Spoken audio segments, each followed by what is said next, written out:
Welcome to Think Big with Dan and Qasim. Join hosts Dan Melnick and Qasim Masood as they explore big ideas, limitless possibilities, and engage with visionaries, entrepreneurs, and thought leaders who dare to dream big, get inspired, motivated, and find practical tips for personal growth. Think big, dream bigger, and ignite your potential. All right, welcome to Think Big with Dan Qasim. And if you want to go ahead and introduce yourself, tell us where you live and what you do for a living. Sure. My name is Amit Rathore, and I live in the Bay Area, San Mateo. And I've been living here for the last 20 plus years, focused on platform companies, mainly in commerce. So, increasing online conversions. So that means payments, ad tech, social commerce, logistics, AI, fintech, the works. Awesome. So how did you get into the commerce and technology space in general? Tech space. Well, I got my first computer when I was 7, and I was living in India at the time, and it was 1987. So very unusual and lucky, I suppose. At least I considered myself lucky to have found a toy that I could. My dad was working in the government at the time and brought home a computer. That's the reason I had one. And so why did I get into tech? It was from like love at first sight in some sense. So I've been tinkering and coding and building things. Then I discovered networks, computer networks. I discovered the internet as they, came about and happened, I guess, 95. And, just always had a dream to move one day to Silicon Valley and do the things you read about. And I guess that happened over the years. And commerce is because I guess every business is commerce, right? So, Right. combining business and technology and now art and philosophy. Awesome. So in terms of like what you're doing now, and I know you're the founder at Shoptype. So I'm curious, like, what Shoptype is, if you can tell us, and how you got the idea for it. Yeah, so Shoptype is, I think, the new, I guess, or the emerging, way of retail. So I sometimes say retail 3.0, etc. But, it's a much more basic idea. Last 20 years, as I said, my focus has been on commerce, meaning retail, ultimately, B to B to B to B to C. Ultimately, somebody has to buy something retail, for all the other businesses to provide, supply chain and so on and so forth, ultimately to someone, say, buying a ticket for travel or whatever, a t-shirt, something that somebody buys, lunch, right?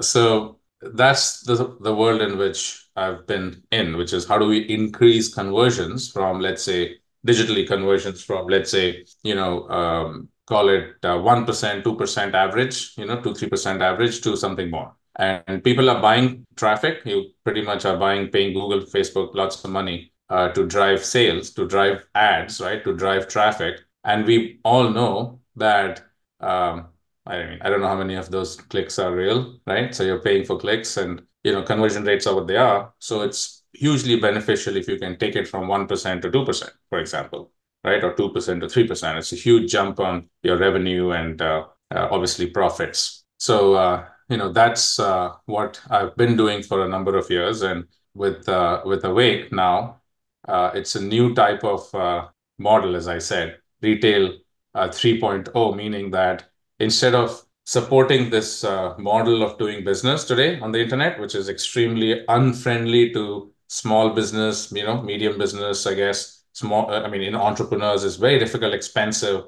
to do business on the internet. If you're not a big company today, it's expensive. And it's technologically complicated also, right? So what we have done is to change the model. The reason for this is the reason why it's so difficult, even though, I grew up on the internet, we all did. We all were told that this is the global, village and, everyone can prosper and all those things is a free market. None of those things are really true, today, right? So the reason is the original design of the internet was never really fulfilled in a way, in the sense that every network, such as Facebook or Google or any, frankly, your website or mine, any individual network on the internet is by default a walled garden.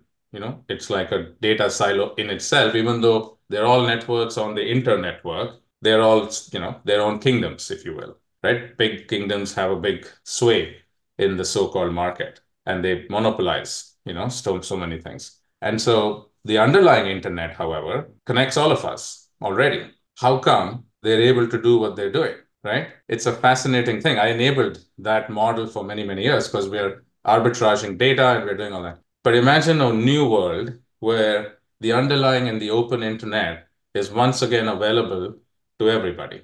And right through and through, it works with the kingdoms of the world, the networks that exist today. So that's what really ultimately the internet should be, an open, free market where everyone connects and everyone has an opportunity and access to, buy, sell, and arbitrage the buy and sell transaction, right? That For sure. functionality does not exist as such on the internet. Like my mom can't be like, hey, I know all these people who are knitting fans. They keep talking about knitting all the time on WhatsApp groups. And I know these people over here who happen to have wool business and they sell yarn and stuff. And I'd love for them to just connect and I would love to make money. They're on this WhatsApp group and these people on this WhatsApp group. I know both of them. How do I do it? Right. You know? So, yeah, I guess I'm curious, right, with like shop type specifically, without mentioning maybe a customer name, but if you can give kind of a use case of how somebody is using shop type today.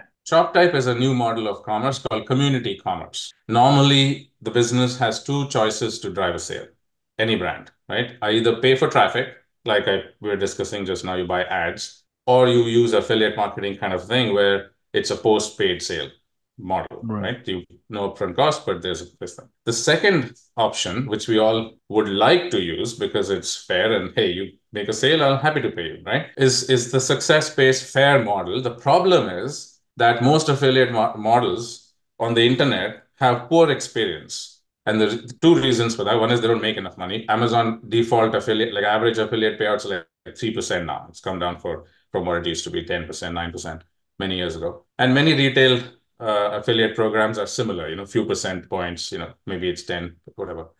So that's the first part. The second part is if I don't make a sale, I'm sharing content and lots of people are coming, 100 people come, in fact, to my site. Conversion rates, we all know, is like 1 or 2%. That means if you, Dan, who came to my site just now, don't buy right now, I don't get paid, right? Because if you don't convert right now, I don't get paid on an affiliate model, right? So that means everyone's pushing a sale. They're like, buy, buy, buy, really poor experience. Even though intelligent people will see clearly that out of the traffic that's coming to my site, if I have to guess, Dan is not about to buy right now because it's 99% likelihood that he's not about to buy. If I were to make an intelligent action, I shouldn't be selling to you because you're not about to buy. It's obvious. In the funnel, likelihood of you buying is 1%, right? So why would I choose to push a sale when likelihood of you not buying is 99%? The reason for that is there's no other way for me to make money, right? So this Right. is the problem on the internet. If I were to empower people to make money and grow their own business and to monetize themselves,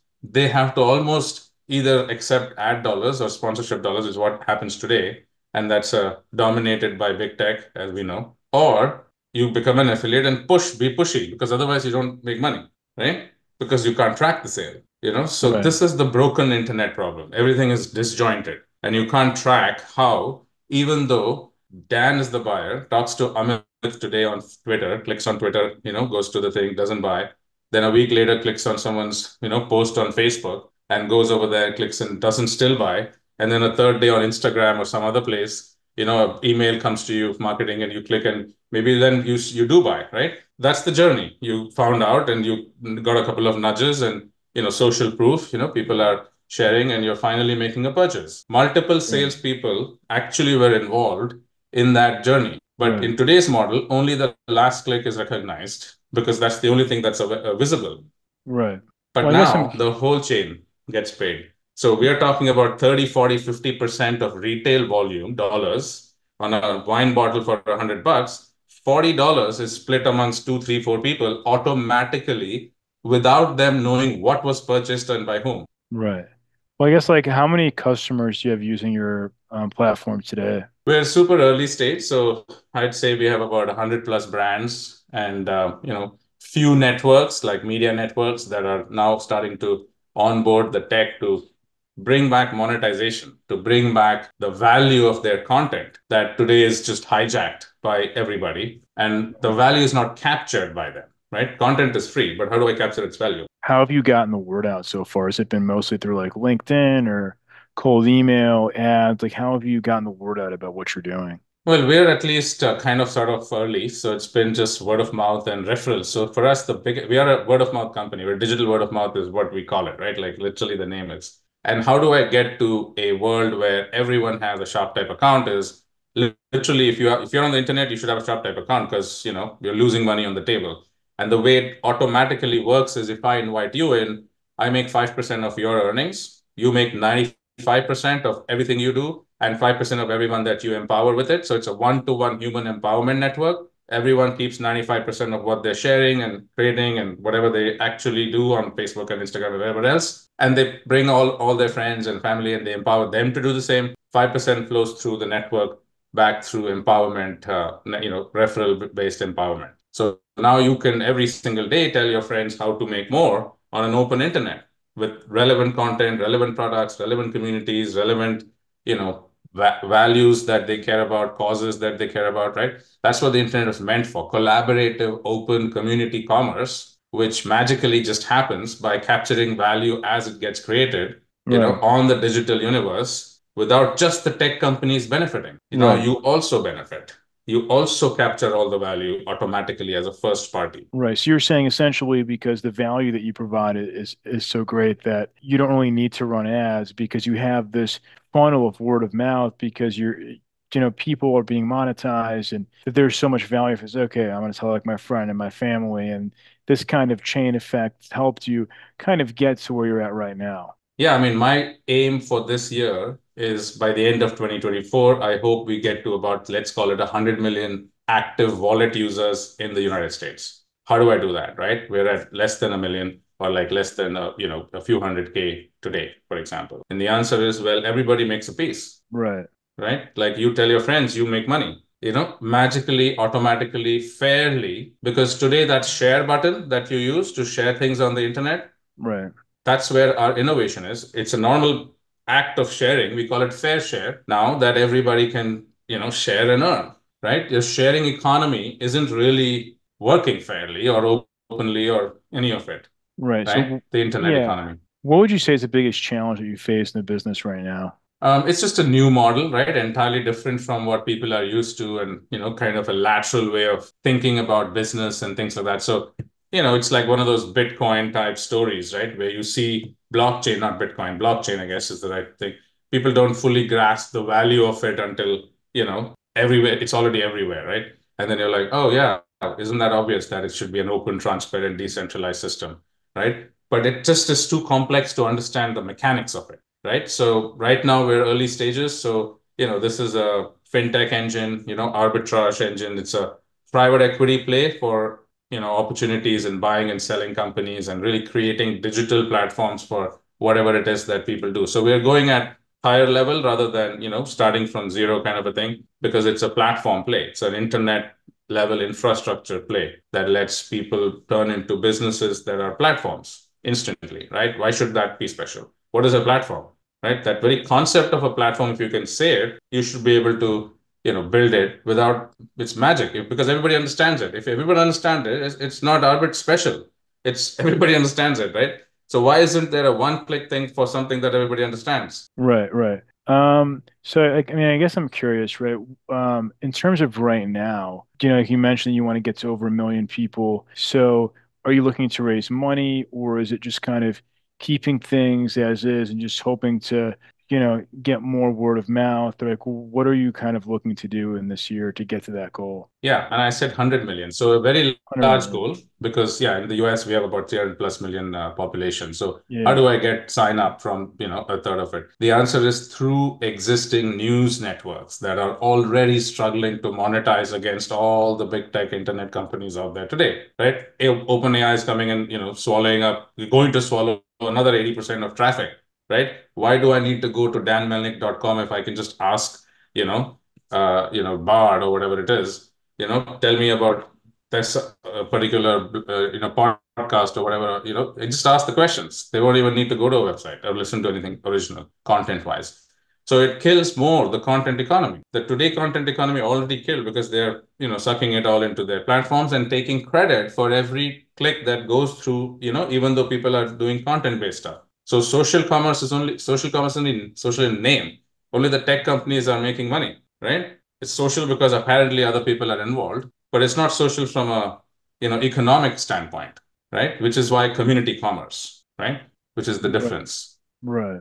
So yes, So we are absolutely going to raise money, lots of money, now that we're beginning to come out of stealth, and there are big networks that are already going to be using it. So when we come out, it's already deployed through large, let's call them, say, TV networks, radio networks, print and news networks, where ultimately, what is the internet? It's full of people. And these people don't care where things happen. They care about who and what, not how and where, in terms of digital, I mean, right? Like if my mom wants to make that money between those two sides, she wants to arbitrage supply and demand. It shouldn't be like rocket science. She should just be right. able to connect those two people and make that money because she made an introduction. It's called referral commerce, right? Word of mouth. So Right. that word of mouth, magic, the interface should be just talking to each other like this.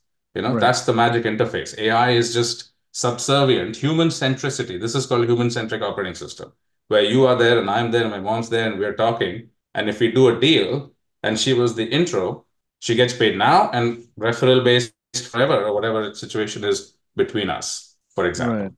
So what would you say is like the one biggest piece of advice that you wish you knew before you started this company?